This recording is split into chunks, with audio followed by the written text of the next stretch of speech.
soir, Julien Bugier. Je vous demande de vous arrêter. Je suis très en colère. Écoutez, vous êtes rapide. C'est pour ça que vous êtes coupé de la réalité. Bonsoir Philippe. Bonsoir Julien. Ravi de vous retrouver pour votre carte blanche du lundi. Alors ce soir mon cher Philippe, c'est un coup de gueule que vous voulez pousser. Un coup de gueule contre les sénateurs qui ont amputé la principale disposition de la loi bioéthique, à savoir autoriser la PMA pour toutes. Oui, c'était une journée bien triste pour la liberté des femmes quand le Sénat a ainsi refusé cela. En commençant par rappeler que la PMA en France est régie par la loi depuis 2004 et qu'elle permet aux couples infertiles d'avoir des enfants. Un bébé sur 30 est d'ailleurs issu de cette technique. Il s'agit de la rendre désormais accessible aux lesbiennes et aux femmes seules. Et c'est donc ce à quoi le Sénat s'est refusé. Or derrière ce vote, comme l'a fort bien exprimé SOS Homophobie, il y a des femmes baladées depuis des années de débat en débat, ponctuées de manifestations des opposants. En réalité, c'est du mépris et une insulte envers celles qui attendent depuis si longtemps. Car au fond, on continue à jouer de manière indigne avec les espoirs de ces femmes. On se moque de leur désir d'enfant. On leur dit, vous resterez en marge de la société.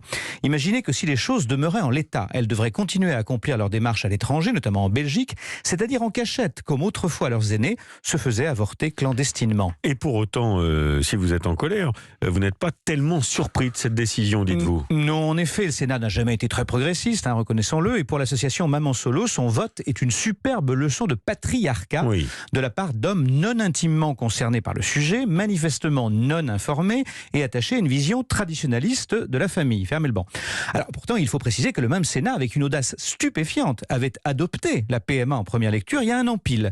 Alors qu'est-ce qui s'est passé entre-temps ? Eh bien, un homme s'est activé en coulisses pour que la Chambre haute fasse machine arrière et en revienne à ses fondamentaux. Cet homme, c'est Bruno Retailleau, le président du groupe LR. Il a si bien manœuvré qu'il a rallié à lui les plus radicaux et les plus conservateurs, et exaspéré la gauche qui a préféré s'abstenir devant un texte vidé de sa substance. Et pourquoi cet activisme, selon vous, mon cher Philippe ? C'est tragiquement simple. Retailleau est en campagne pour décrocher l'investiture des Républicains à la présidentielle, et il reprend le flambeau de la droite catho pour espérer rallier tous les militants de la Manif pour tous, qui ont d'ailleurs salué ce revirement comme une victoire. Au fond, il a instrumentalisé les familles dans le cadre d'une guéguerre politique et pour faire avancer son ambition personnelle. Vous voulez que je vous dise, je trouve ça, moi, assez lamentable. Mais peut-être que fondamentalement, il est opposé aussi à la PMA pour toutes. Peut-être que ce sont il y est, mais ça simplement ses n'empêche pas les convictions. arrière-pensées, je pense. Alors, néanmoins, Philippe, lorsque le texte reviendra à l'Assemblée nationale, a priori, en dernière lecture, il sera adopté. La PMA entrera donc en vigueur. Oui, il y a de grandes chances qu'il en soit ainsi, mais une fois de plus, la France aura démontré sa frilosité sur ces sujets dits sociétaux.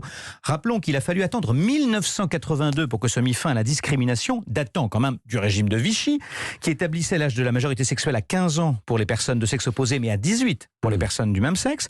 Rappelons qu'en 1998, lorsque le Pacs a été présenté à l'Assemblée par le gouvernement Jospin, une partie de la gauche s'est opportunément caratapée, ce qui a permis l'adoption d'une motion d'irrecevabilité qui était portée notamment, on s'en souvient, par Christine Boutin et Philippe de Villiers, et le texte n'a pu être adopté qu'un an plus tard. Rappelons qu'en 2013, le mariage pour tous a suscité des débats houleux au Parlement et provoqué des manifestations géantes où les pires slogans homophobes ont été entendus. Enfin, cette fameuse PMA, c'était une promesse de François Hollande, il ne l'a pas tenue. C'était également un engagement du candidat Macron et on doit hélas constater que 4 ans après son élection, nous en sommes toujours au point de départ. La liberté, décidément, c'est un long combat. Bien, carte blanche signée ce soir, Philippe Besson. Merci mon cher Philippe. Merci Julien.